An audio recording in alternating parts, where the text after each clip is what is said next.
This should be pretty interesting. I got some beehive frames with a major small hive beetle infestation, and we're going to see how it progresses day by day in a closed container like this. So this will be the first day, and you see all that sliminess. That's an indication that you have all the larvae just tunneling through and eating the honey, and it's just a terrible thing. I have a feeling it's going to get moldy too, since it's like in a closed container. But look back here, we can see some action going on. Maybe do some time lapse throughout this video too, but here's some comb that's still in good shape. So you know, this front one is just terrible looking, and then same thing on the back.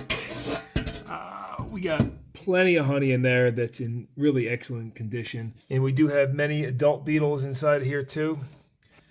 You see a couple right there, look like they're mating. They're on top of each other. I guess that's how they mate. I'm really not sure.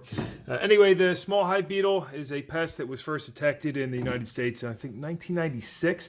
They're from the sub-Saharan desert, and they were first found in like port cities down in Georgia, Savannah, Georgia. And just what a terrible thing, because they can take over a healthy hive within days. And they're good climbers too. Look at them going up there. So normally these will burrow. Once they're in this state, they will burrow in like down, I think it was like 4 inches of soil. They'll go down and stay there for 3 to 6 weeks where they pupate into a beetle. But obviously they're not going to be able to do that in this case. So we'll see what happens. And the smell inside of here is just horrible. It smells like dirty laundry, but just so pungent and terrible. Ugh. Because basically as they burrow through these hives, they defecate inside the cells, and just real nasty pests they are. 6 hours later, we got a lot of action going on.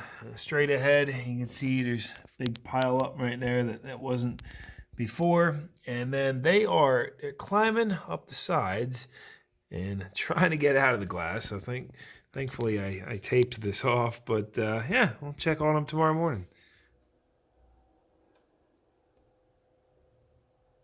We're at the 48-hour mark, and here's how we're looking. Not a ton of activity going on right now. Some of them moving, but you can see they're all gathered up and kind of up around the sides too.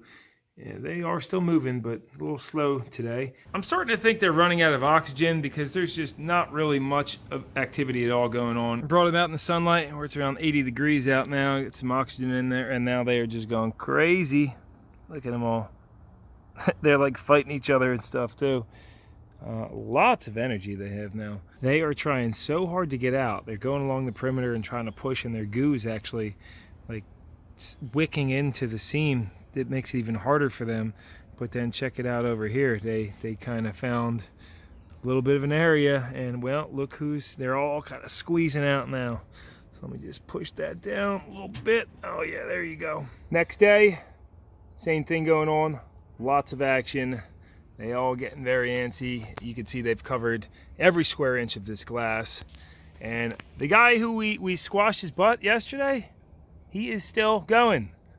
I mean, so I guess he's going to regen and break off from that. And I'll let him go on his merry way, because if he survives that, well, we're gonna just let him be. It's got to be cooking in this thing too, sitting out in the sun. Oh my God, it's like extremely hot.